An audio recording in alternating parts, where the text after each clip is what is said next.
Hello, everybody, and welcome back to another episode of Tell Your Story. I'm your host, Todd Nesloney, an elementary principal in Texas, and I come on each week to try to bring you guests whose stories have inspired or impacted me in one way or another, and I just admire and adore the work of different people all across all types of fields. But this week, I'm thrilled to introduce all of you to my guest, Cicely Lewis. So, Cicely, for our viewers or listeners who may not know who you are, why don't you go ahead and tell us who you are?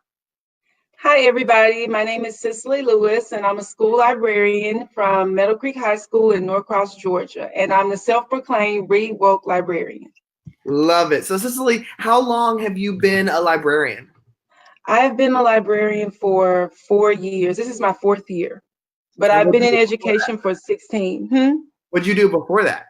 Before that, I was a language arts teacher and also a Spanish teacher. So I've been in education a total of 16 years. So, are you completely fluent in Spanish?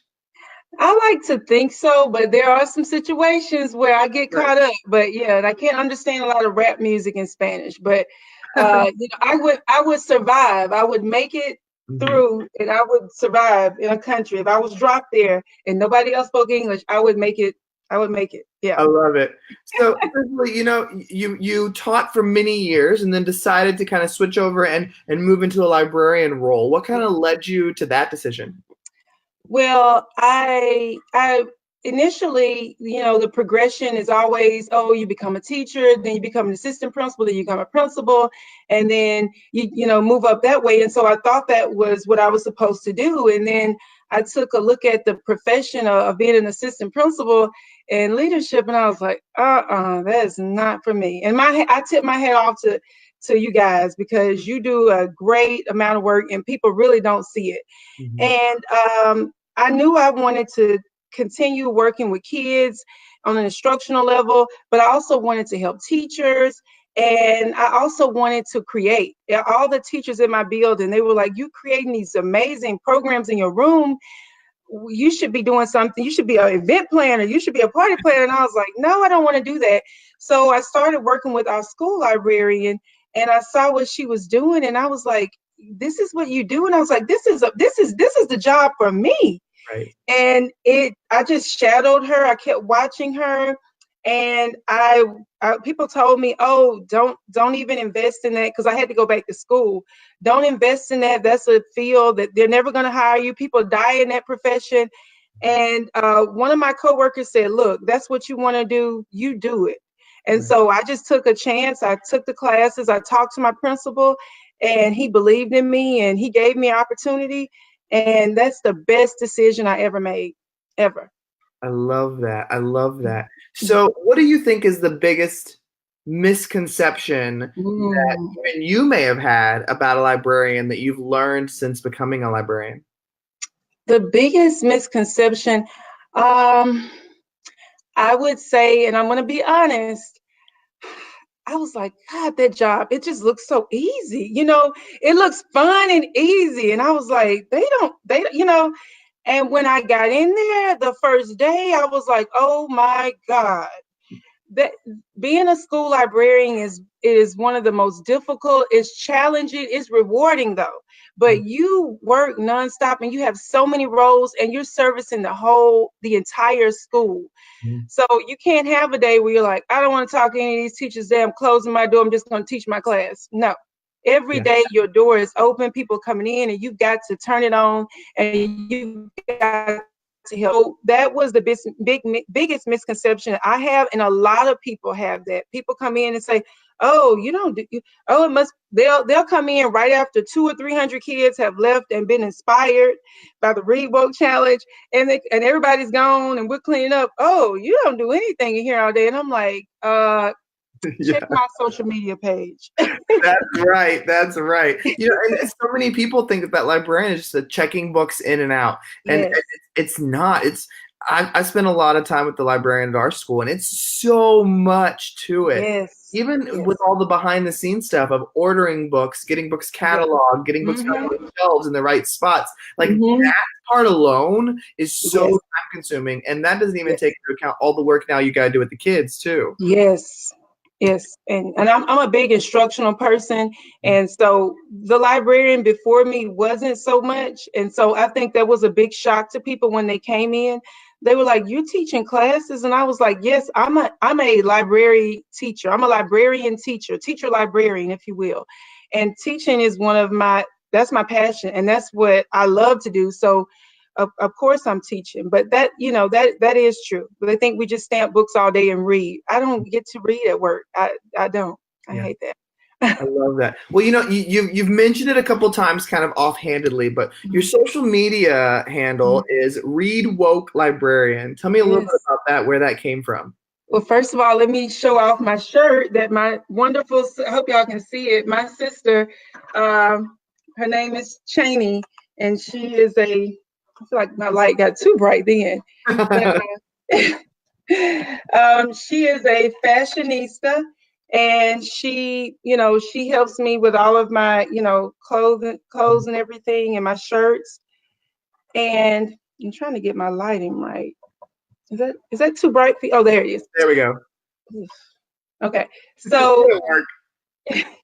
she well, anyway, so I have a lot of shirts like that. I'm really big into shirts and stuff. But my social media is Read Woke Librarian, and I've had so many engaging conversations with librarians, and I'm Cicely the Great on Twitter. But if you Google Read Woke, you'll see me, or if you search Read Woke on Twitter, you'll see me.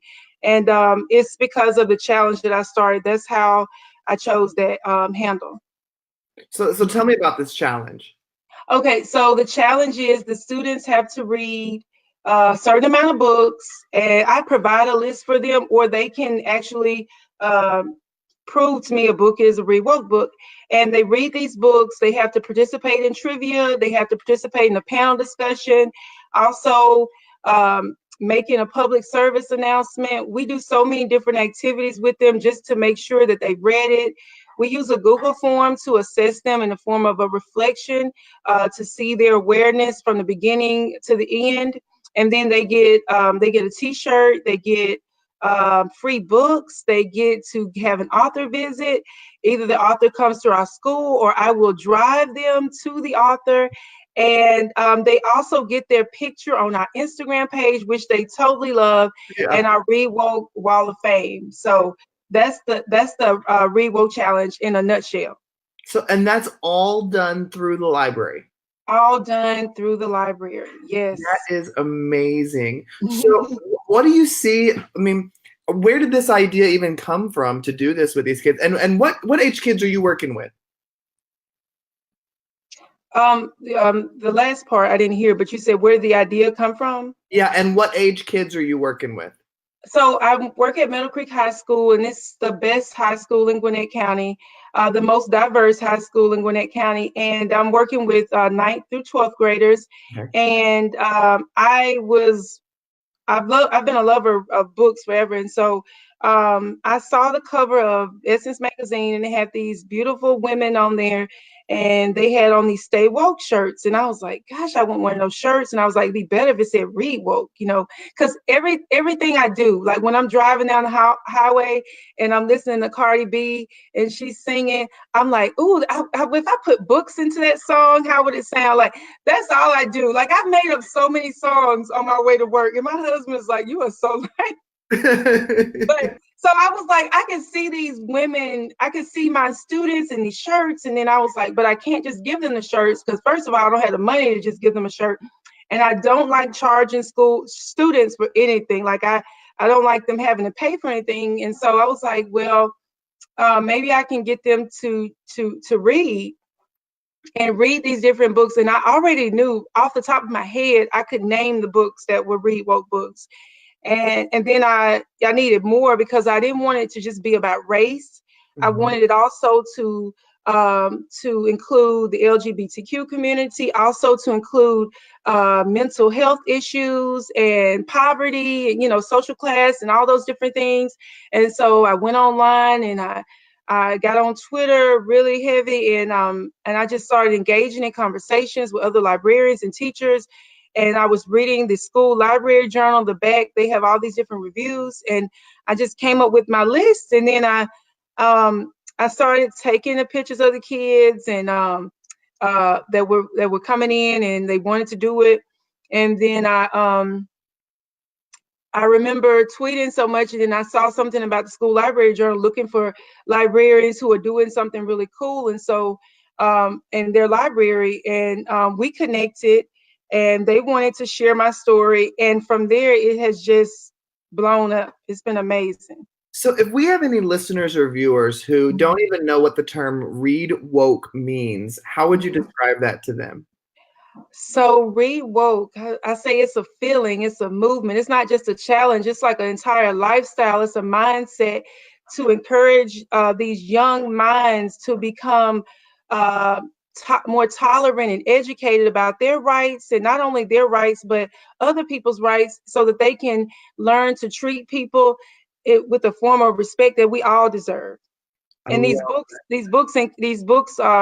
of these books represent that. And and there's so much research out there that shows how reading those books with characters that are different than them just builds so much more empathy in Mhm. them as human beings, and how Yes. we can tell it in our country, in our world today, the more empathy we can have Yes. towards others, the better people we are, and the better we can make this Yes. country and this life that we're trying to live and lead. Uh, Hmm.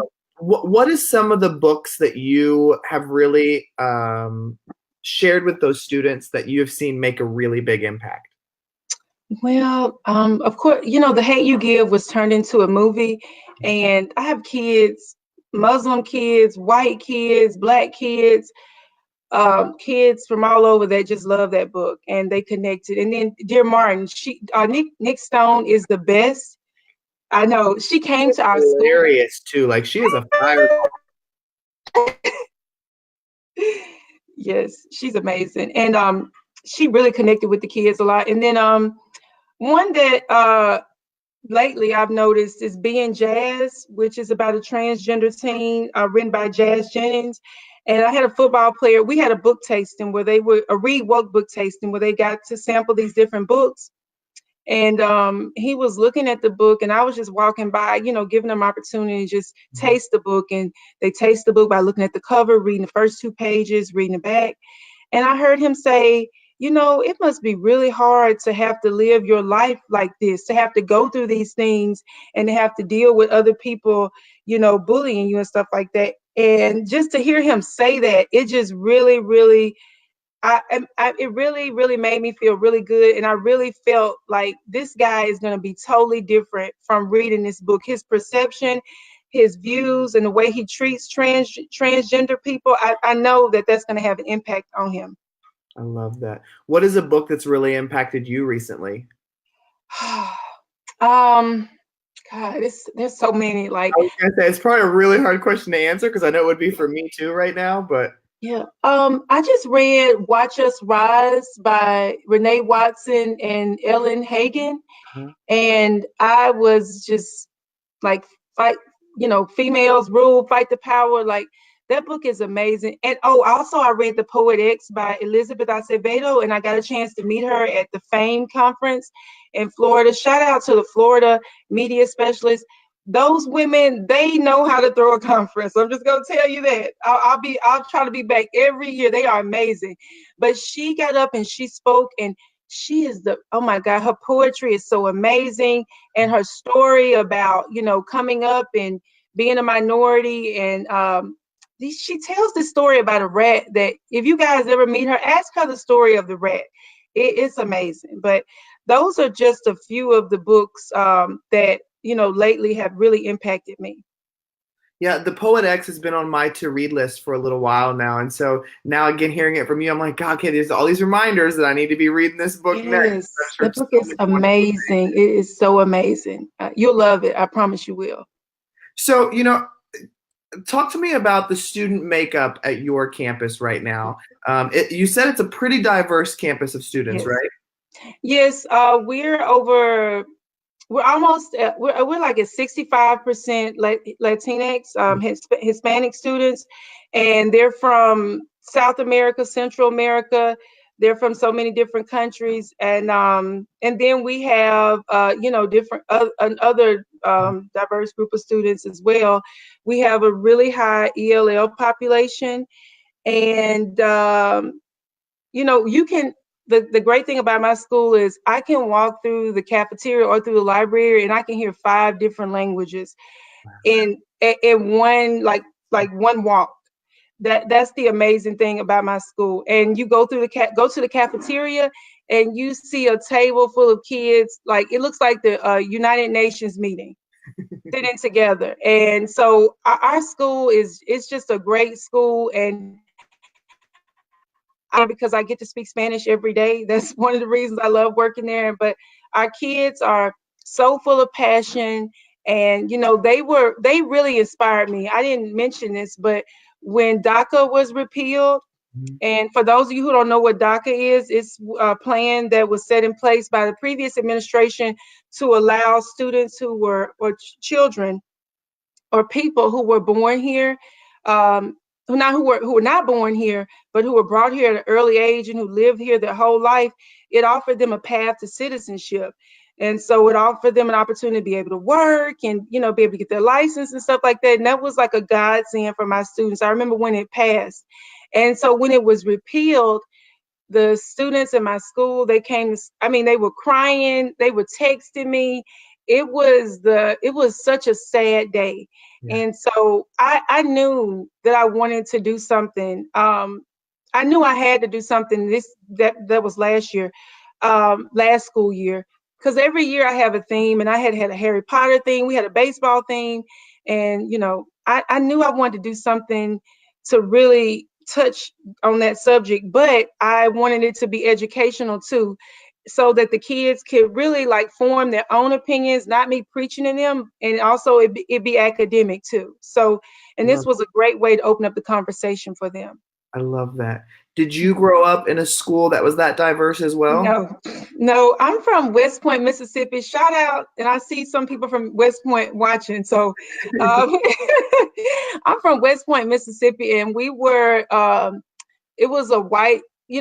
I think it was when I was in school. It was like half white and half black, and it was not. That was it. So Yeah. no, I did not.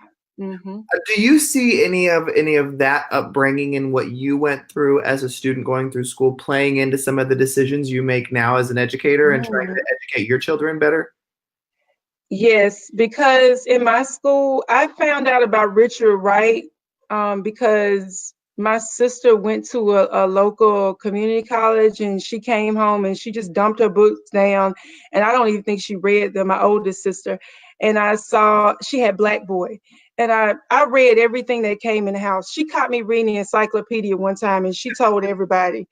So I devoured that book, and then I went on to Native Son, and I was just like, wow, these books are amazing. But we weren't reading those books in school, and Mhm. even though our school was half white and half black, the students, all the teachers, the majority of the teachers were white, Right. and we were in Mississippi, so it just I did not. It wasn't until I went to college, and I took African American Lit, and I had a white professor. She had been adopted, and she was so dope. She was just the coolest lady ever.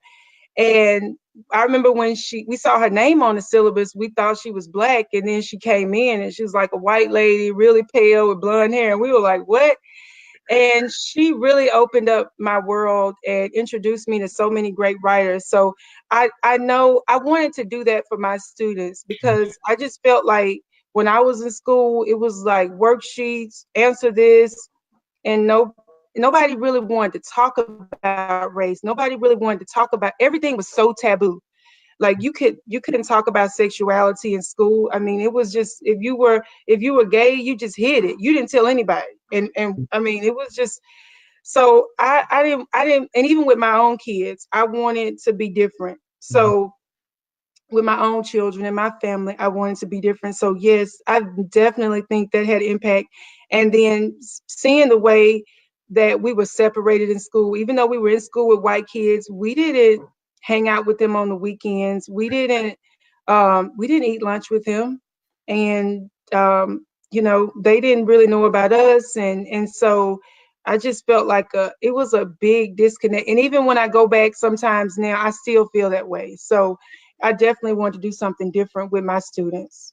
Well, I love that you said, some of those things weren't talked about when you were growing up or even when I was growing up too. And Hmm. and how now you're really trying to have those conversations. And what I Hmm. always find interesting is sometimes adults like to feel like the kids we're working with, regardless of their age, aren't ready to have those conversations or aren't Yeah. able to have deep, meaningful conversations about controversial topics. But what Hmm. I found is the more that you put great literature out there for them to connect with and learn from those Yeah. characters, the conversations they have, I have seen them be even more fruitful and beneficial than Yes. conversations I've had with colleagues and full grown adults. Do you see the Yes. same with the kids you're working with? Yes, they have the most profound questions, and they say things that, I mean, you better have your Kleenex. Like some of the things that they say. Mhm. And I remember I saw Nick Stone talk to it's a predominantly white school, and I had opportunity to hear her speak there. And the white kids, they had real questions. And one of the white kids one of the white students, he was like, I've always wanted to ask this question, but I did not want to seem racist, and I didn't feel comfortable, but I really want to know. And I just thought that was so powerful to be able to do that in that setting with her, with these books. And I know those students will never forget that experience. Mhm. What have you found is one of the most meaningful experiences you've had since being a librarian with the kids that you're working with? When the kids that come to me and they say, I hate reading, and I know, and they come back and I say, well, just take this book, just take, Dear Martin, Mhm. or, just take this Ta-Nehisi Coates book and just look at it, and then come back. And they come back and they're like, can I get this book? And then I have to tell them, oh, Erica Sanchez's I'm Not Your Perfect Mexican Daughter. There's a wait list on that book. I mean, and I can't buy any more copies because we have a limit. And they come back and they keep coming back and they stop me in the hallways, and they want to talk about these different books, and even, having the principal, the size that these kids are reading, and just seeing the whole overall environment and the culture of the school embrace this program, and to have the teachers come to me and say, hey, I heard about what you're doing. Can I get my class in? How can I be involved? How can I get this t-shirt, and how can I get this pen? And just seeing those kids turn into readers. And then once they read these books, then the next thing I'm trying to do is to say, okay, well, let's look at the Eyes of Watching God, and let's look at these different, and try to take them to the next level with these different books. And that's been, I feel like, the most rewarding part of it for me. So, how beneficial or how important, and this is going to seem like a very obvious question to you, Yeah. but how beneficial and important do you feel that it is for people like you, the librarian, or other educators on the campus to be actively reading and showing their students that they're reading? Because you can't just advertise books and expect kids to pick them up. Hmm. um I think it's so important. And I'm gonna tell you, I was promoting Read Woke left and right, and until I started posting those pictures on social media, a student came by and she said, I saw that such and such had a shirt, and I want to know, what did she do to get this shirt? And they wanted to get that shirt, and then I told them, and they were like, oh, okay, well, I read this book and I read this book. And it is so, especially when you get the and I hate to say it's the quote unquote cool kids involved, and Yeah. they see them, then it's really a big thing. And that has happened too. These kids who are very confident and they have their own social media following, to get them involved in some way or another. We had a group of kids make a video. I have one of my students, she's YouTube famous. Her name is Anaya Abriana. I'm gonna shout her out. She made a video. It's so amazing. If you Google Read Woke, or if you have an opportunity, check out her video. And she went around the school and interviewed kids to find out what they knew about Read Woke. Wow. And it was amazing. And I had so many kids to come in after that. Mhm. So I think it's important for them to see that and to see their teachers with it. And this is something. This just happened last week. One of the teachers, she's been helping me recruit kids. So the teachers have a path to earning t-shirt and pen too. If they sign so many kids up, they bring their class and a bunch of things. And so I gave her a pen. And so she came in later that day. She said, "Thank you for my pen." She said, "But one of the students stopped her and said, that pen's not for you. That pen's for us because we're the one reading the books." And I was like, wow, yes, that's what I'm talking about. So they've taken ownership That's and they right. don't play. Like if you have that pen on, they want to know, or you have that shirt on, they're coming back to me. I know he didn't read those books, Ms. Lewis. How did he get this shirt? So yeah, this I love that so much. me And too. you mentioned to me before we went live too that ReadWoke is now global too, right? Yes, yes. That feel. It feels so great. I just saw, I was just, well, talking or writing back, commenting on this guy's page. I forget his name. I think it's Lucas Maxwell, but he's the Read Woke UK Mhm. uh, ambassador. And he's started this movement and it's taken off. And he actually wrote an article for a magazine. He wrote an article in Book Riot. And, he credited me and everything. And I just love what he's doing. He's taking it to include writers from his area dealing with those issues, and the Canada Read Woke program, which I found out from the Frank Hurt Library, and the librarian there on Twitter. They shared with me some Indigenous books and some issues that Canada is facing that they felt that they wanted to add to make their list more representative of Canada. Mhm. And they told me something. I talked to him about some different things, some misconceptions I had about Canada, and he educated me.